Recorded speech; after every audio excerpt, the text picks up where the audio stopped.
Boa noite a todos. Vamos iniciar agora a nossa aula de número 12 do curso de Parte Geral de Direito Penal.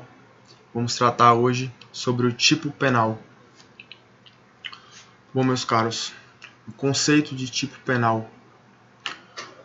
Como vocês já viram na primeira aula, na aula de notas preliminares do direito penal, um dos axiomas do direito penal é o brocardum nullum crimen sine lege, ou sine lege, quer dizer, nulo é o crime sem lei. No caso do direito penal, como também vocês já viram, é necessário uma lei em sentido estrito. E quando essa lei, em sentido estrito, traz qualifica um crime, quer dizer, ela traz no seu, tem como conteúdo normativo ali uma norma de caráter penal, uma norma incriminadora de caráter penal, nós temos ali o tipo penal. Quer dizer, quando a lei trouxer ali a descrição de um crime e uma sanção, nós temos o tipo penal. Lei em sentido estrito, descrição de um crime, sanção, tipo penal. Esse tipo penal, ele deve ser o mais descritivo possível e trazer a maior precisão possível por um imperativo de segurança jurídica. Quer dizer, o cidadão deve ter a ciência de estar praticando ou não um crime. O tipo penal que contém ali a descrição do crime, ele deve ser o mais delimitado possível, o mais claro possível, de modo a não deixar dúvidas do que é crime e do que não é crime.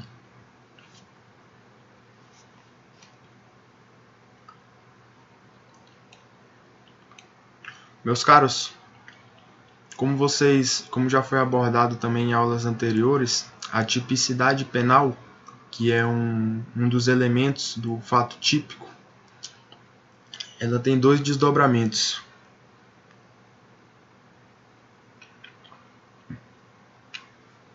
Ela se desdobra em tipicidade formal, que é a mera subsunção, quer dizer, o mero enquadramento da conduta no modelo legal abstrato, quer dizer, no modelo de conduta descrito pelo tipo penal. E ela se desdobra também no outro aspecto da tipicidade, é a tipicidade conglobante, que por sua vez pode ser subdividida em tipicidade material, que é a efetiva lesão ao bem jurídico,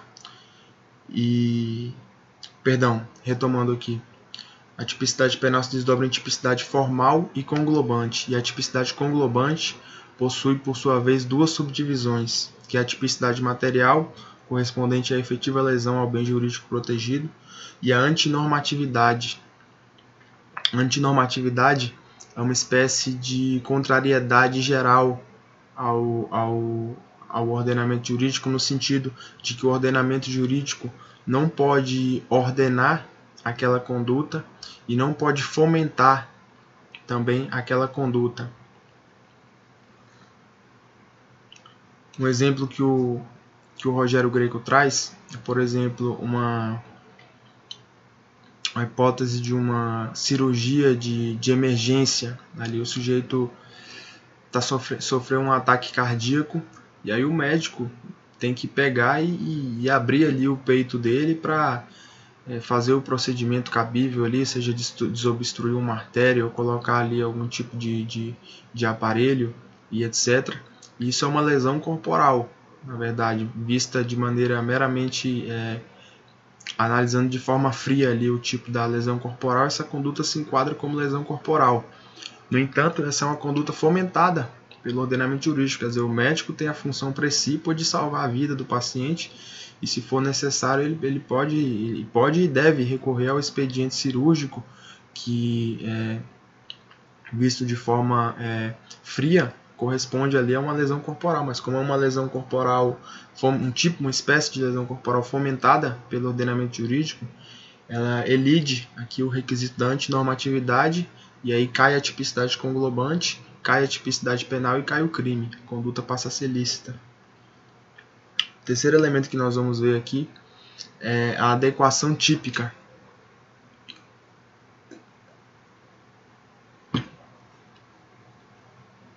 Dentro de tipo penal, adequação típica. Adequação típica pode ser de duas categorias, de subordinação imediata ou de subordinação mediata. A subordinação imediata é aquela mais simples, mais intuitiva, quer dizer, é a perfeita subsunção. Matar alguém, você vai, o sujeito vai, corta a garganta do outro, o outro morre, tem lá no tipo penal matar alguém, então houve uma subsunção perfeita, uma adequação típica de subordinação imediata, não precisou se recorrer a nenhuma outra norma para que o crime estivesse configurado. No que toca à subordinação mediata, a situação é distinta. É necessária uma norma de extensão. Quer dizer, além para que a conduta possa ser qualificada como crime, não basta uma leitura meramente do tipo penal. É necessário que se recorra a uma outra norma para que aí fique evidenciada a existência do crime. Como é que nós podemos visualizar isso? Por exemplo, na tentativa.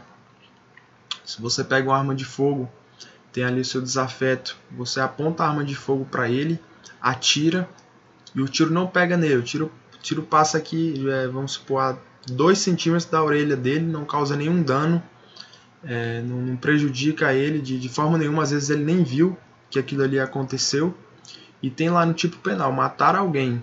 Bom, você não matou ele, então em tese você não poderia responder pelo crime de homicídio, mas aí nós temos a norma de extensão, que prevê ali a tentativa. Nós ainda vamos ter uma aula sobre a tentativa, e por meio dessa norma de extensão que trata da tentativa integrada ao tipo do homicídio, você vai responder pelo seu dolo, o dolo de matar o sujeito, o que não ocorreu somente por circunstâncias alheias à sua vontade, quer dizer, por você ter errado o tiro, você vai responder por tentativa de homicídio. Então a conduta que inicialmente seria atípica, tendo em vista somente o tipo base, quer dizer, matar alguém, pela norma de extensão ela passa a ser típica, só que com um desdobramento, com um minus, que é a tentativa. Meus caros, o quarto elemento que nós vamos abordar aqui, dentro de tipo penal, as fases de evolução do tipo. Aqui é uma espécie de uma revisão histórica aqui da progressão, vamos dizer, não sei se progressão é o termo correto, mas das alterações no que toca ao entendimento doutrinário do que seria o tipo penal e de como é que esse tipo penal era aplicado nas legislações. Na primeira fase, a chamada primeira fase, o tipo tinha um caráter meramente descritivo da conduta. Simplesmente descrevia aquela conduta, você incorreu naquela conduta, crime. Na segunda fase, o tipo tem um caráter indiciário da ilicitude. Quer dizer, se você incorreu naquela conduta típica ali, muito provavelmente aquela conduta é ilícita. Tem uma grande probabilidade daquela conduta ser ilícita. Já é um indício ali da ilicitude e, consequentemente, um indício do crime, de que você praticou crime. Na terceira fase, a prática da conduta típica é a razão de ser da ilicitude. Quer dizer, a conduta é ilícita justamente porque ela está tipificada numa norma penal. Essa é a chamada teoria da ratio essendi. Uma outra questão teórica importante para que vocês anotem, que ainda dentro de tipo penal, a teoria dos elementos negativos do tipo. É uma teoria que preconiza que uma fusão do tipo penal, quer dizer, da mera conduta ali descrita na lei penal, com a ilicitude. Quer dizer, que se não há ilicitude, não há tipicidade. Então, por exemplo, se você matasse alguém em legítima defesa, a conduta não seria nem típica. Não se poderia nem falar que você incorreu no tipo penal ali do artigo 121, matar alguém. Essa não é a teoria subscrita pelo ordenamento jurídico brasileiro. Se você matar alguém em legítima defesa, você praticou uma conduta típica, né? Isso pelo o nosso entendimento, entendimento do ordenamento jurídico brasileiro, mas ela não é uma conduta ilícita, justamente pela presença de uma excludente de ilicitude, que é a legítima defesa. Já pela teoria dos elementos negativos do tipo, você não teria praticado nenhuma conduta típica. Essas são abordagens aqui meramente teóricas, somente para fim de enriquecimento aqui do nosso conhecimento jurídico. Bom, o próximo elemento que nós vamos abordar aqui é o chamado, quando se fala em injusto penal é um termo muitas vezes usado pela doutrina, também pela jurisprudência. O injusto penal corresponde ao fato típico, presença do fato típico, e a presença da antijuridicidade, ou a presença da ilicitude. Antijuridicidade e ilicitude são termos sinônimos, são termos conversíveis, podem ser utilizados indistintamente. Fato típico mais antijuridicidade é chamado de injusto penal.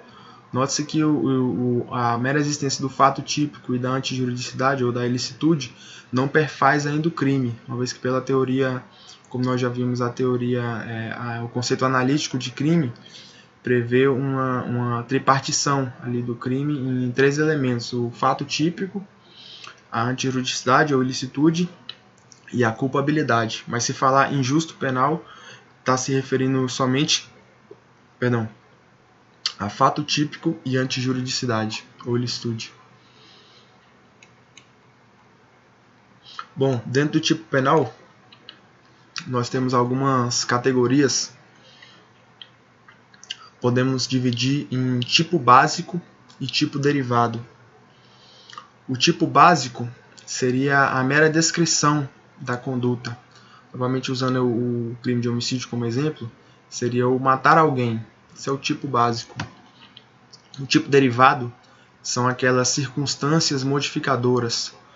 Nós podemos pensar numa circunstância qualificadora ali do crime de homicídio, por exemplo, a impossibilidade de defesa seria um tipo derivado, quer dizer, o homicídio qualificado, né? O tipo derivado é uma circunstância modificadora do tipo básico, quer dizer, você matou alguém mediante emboscada com impossibilidade de defesa, você ainda matou alguém, mas tem um elemento a mais ali. E isso é chamado de tipo derivado. Como tem uma pena diferente, uma pena base diferente e um teto de pena diferente, ele poderia até ser classificado como um novo tipo penal. Poderia ter um tipo, em tese, ter um tipo simplesmente matar alguém e um outro tipo penal, vamos supor, o artigo 121, e poderia fazer o 121A, matar alguém em circunstância que impossibilitou a defesa da vítima ou mediante emboscada, etc.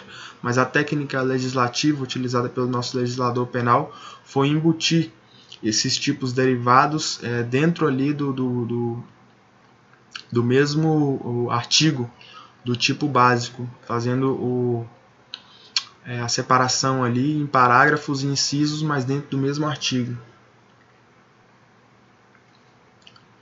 Temos os tipos abertos e os tipos fechados, né?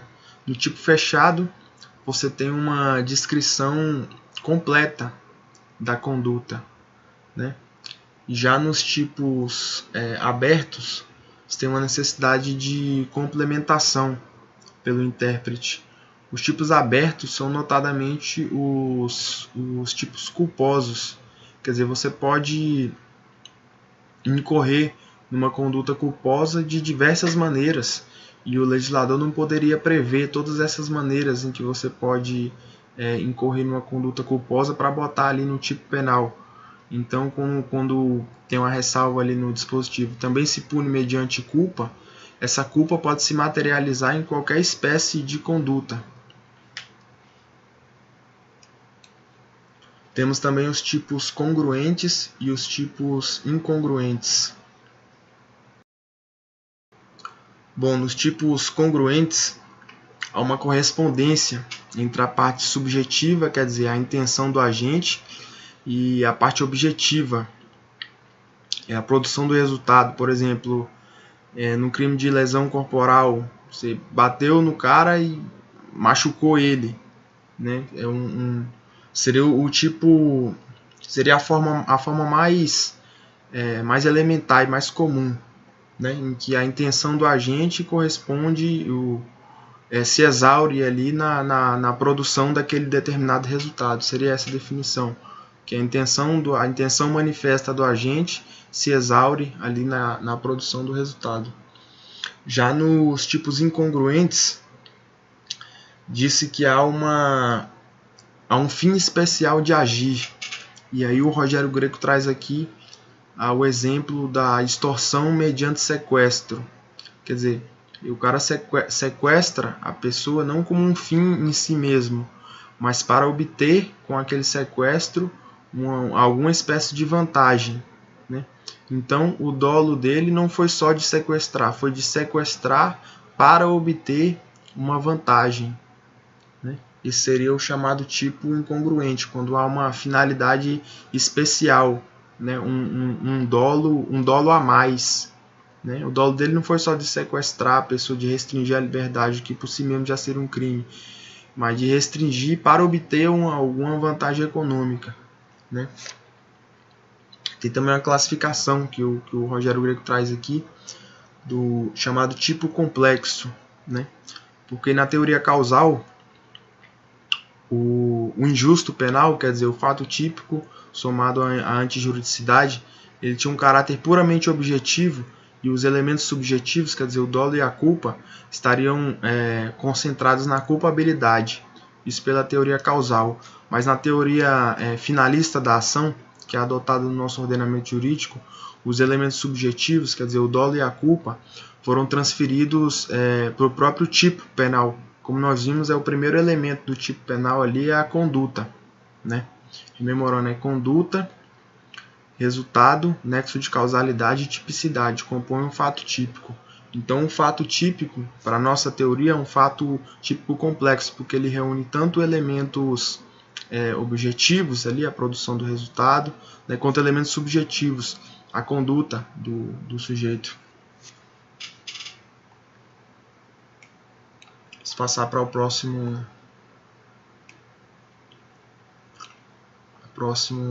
item aqui da nossa pauta.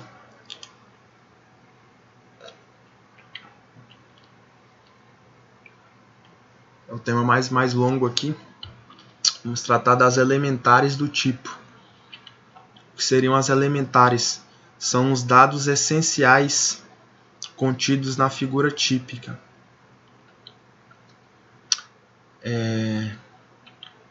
Quanto ao caráter desses dados essenciais, eles podem ter um caráter subjetivo, quer dizer, que diz respeito ao dolo ou à culpa do agente em praticar aquela determinada, em incorrer naquele fato, ou podem ter um caráter objetivo.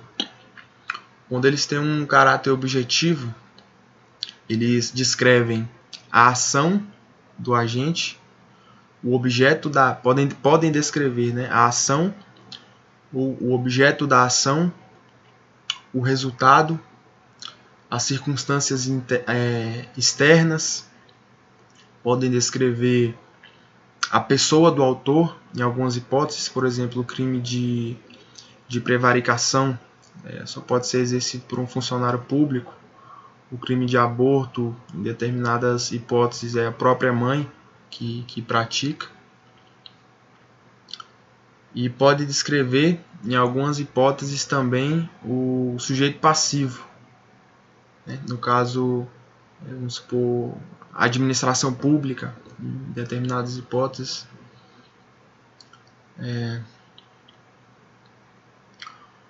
No que toca ao caráter das elementares do tipo, nós estamos tratando aqui do caráter objetivo. E dentro do caráter objetivo, tem-se os elementos descritivos e os elementos normativos. Os elementos descritivos são aqueles perceptíveis de plano, perceptíveis logo de cara pelo agente. Por exemplo, consultando aqui o Código Penal, O artigo 241, promover no registro civil a inscrição de nascimento inexistente. Quer dizer, registro civil, fácil compreensão, tem um caráter objetivo. Nascimento, inscrição de nascimento, tem também um caráter objetivo. Todo mundo sabe o que é uma inscrição de nascimento, o que é um nascimento. Agora já aqui no artigo 244, o crime de abandono material, deixar sem justa causa de prover a subsistência de cônjuge, de filho menor de 18 anos, tal. O que seria esse sem justa causa? Isso aqui é justamente o nosso elemento normativo. E esse elemento normativo ele vai depender de uma valoração ética e jurídica do magistrado, quer dizer, para preencher de conteúdo esse sem justa causa, porque não está claro ali qual é a definição dessa sem justa causa, qual é o conteúdo que preenche essa sem justa causa, né? Isso aí vai caber ao magistrado.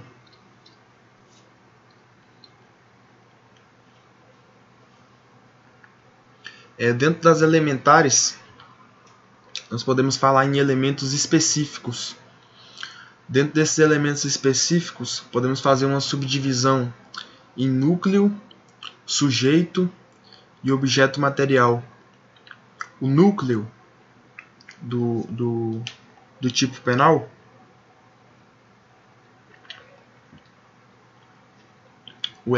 a elementar correspondente ao núcleo é sempre o verbo, é o que descreve a conduta. Por exemplo, subtrair, matar, abandonar. Sempre o verbo, que é o que descreve a conduta, é chamado de núcleo do tipo. Quanto ao sujeito, pode ter uma descrição. O sujeito se subdivide em sujeito ativo e sujeito passivo, né? O sujeito ativo é o que pratica o crime, o sujeito passivo é a vítima. Dentro do sujeito ativo, há uma subdivisão em delito comum e delito próprio. Delito comum é aquele que pode ser praticado por qualquer pessoa, não precisa ter nenhuma qualificação específica. Por exemplo, o crime de furto. Não precisa ter nenhuma qualidade especial para praticar o crime de furto. Já para praticar o crime de falso testemunho, você precisa ter uma qualificação especial, você precisa ser testemunha, né? Ou, por exemplo, para praticar um crime que eu já fiz alusão aqui, a prevaricação, você precisa ser um funcionário público para praticar, não é qualquer sujeito que pode praticar esse crime. Então, essa subdivisão em delitos comuns e delitos próprios, que repercute, que diz respeito ao sujeito ativo. Há também uma nota aqui interessante, que o sujeito ativo pode ser pessoa jurídica, né? Essa é uma previsão que há na Constituição e que já está regulamentada na legislação infraconstitucional, que pessoa jurídica pode praticar crime ambiental. No que toca ao sujeito passivo, há também uma subdivisão de sujeito passivo formal e sujeito passivo material. O sujeito passivo formal vai ser sempre o Estado. Quer dizer, você violou uma disposição legal ali imposta pelo Estado. Quer dizer, você se rebelou contra o Estado, você violou, houve uma violação ao ordenamento jurídico. Então, o sujeito passivo formal é o Estado. Já o sujeito passivo material é o titular daquele bem jurídico protegido pela norma penal, que pode ser tanto uma pessoa natural quanto uma pessoa jurídica, né? Por exemplo, você furta ali uma loja, né? Você causou um dano ao patrimônio de uma pessoa jurídica. Nós temos que lembrar que a pessoa jurídica ela tem autonomia e o patrimônio, quer dizer, ali, por exemplo, na sociedade limitada, o patrimônio da pessoa jurídica não se confunde com o patrimônio dos seus sócios. Então, apesar do, quer dizer, evidentemente o sócio vai ser prejudicado também, mas juridicamente ali você causou o sujeito passivo, ali o titular do bem jurídico, ali do patrimônio, é a pessoa jurídica. Então a pessoa jurídica também pode ser vítima de crime. caso da pessoa natural, quer dizer, a pessoa jurídica não pode ser vítima de todos os crimes, por exemplo, o crime de homicídio, só uma pessoa pode ser vítima, né, do crime de homicídio. O objeto material é não se confunde com o bem jurídico protegido, né? O bem jurídico protegido é o patrimônio, a vida, a dignidade sexual, né, a honra. Já o objeto material é a coisa sobre a qual incide a conduta, né? Pode ser uma pessoa, né, nos crimes contra a pessoa, ali, uma lesão corporal, pode ser uma coisa, né? Por exemplo, um crime de furto, né? O objeto material é a coisa furtada. Bom, para finalizar, o tipo penal, ele, segundo o livro do Rogério Greco aqui, ele tem 3 funções. A primeira função é a função garantidora, garantidora para o cidadão. Ele saber quando ele vai estar cometendo crime ou não. E que ele só vai estar cometendo crime se ele incorrer naquela conduta descrita ali no tipo penal. Ele tem essa segurança, né? Bom, se eu não fizer isso aqui, que a lei está dizendo aqui, eu não vou incorrer em crime. Isso aí traz segurança jurídica para o sujeito. É uma garantia que ele tem. O Estado só pode me punir com uma sanção penal se eu incorrer nesse tipo penal aqui, se eu praticar essa conduta que está descrita aqui. Outra função é a função fundamentadora, que já é do ponto de vista do Estado. O sujeito praticou determinada conduta. O fundamento um fundamento legal ali para a punição vai ser justamente o tipo penal. Quer dizer, bom, eu roubei aqui determinado patrimônio, aqui, determinado objeto, mas você vai me punir com base em quê? Não, tem uma lei aqui, tem aqui o artigo 157 aqui, trata do roubo, se for o caso 155 aqui, que trata do furto, que prevê uma pena, está aqui o fundamento legal aqui para sua punição.